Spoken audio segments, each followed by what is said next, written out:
ભાવનગર શહેરમાં બોરતળાવ પોલીસ પેટ્રોલિંગમાં હતી ત્યારે મળેલી બાતમીને પગલે અક્ષર પાર્કમાંથી એક બોલેરો કારના ખાનામાંથી દારૂ ઝડપી લીધો હતો। ભાવનગર બોરતળાવ પોલીસ દ્વારા અક્ષર પાર્ક રાણી લક્ષ્મીબાઈ સ્કૂલની પાછળ 40 ફૂટના રોડ ઉપર સાઈનાથ પાનના ગલ્લા પાસે ઉભેલા બોલેરો કારમાં ચોરખાનું હોય જેને બાતમી મળતા સ્થળ ઉપર તપાસ કરતા 432 દારૂની બોટલ આશરે 60,912 કિંમતની મળી આવતા મુકેશ ઉર્ફે જોન્ટી ઉધમશીભાઈ મહેરા સામે ધોરણસર ગુન્હો નોંધી આગળની કાર્યવાહી હાથ ધરી હતી।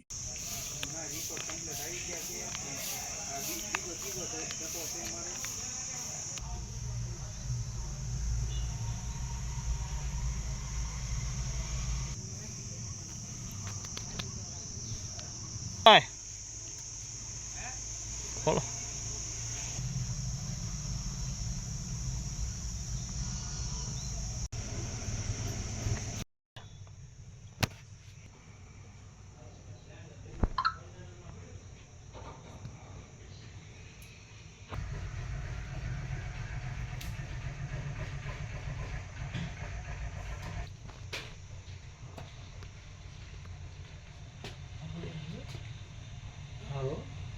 પડવાનું છે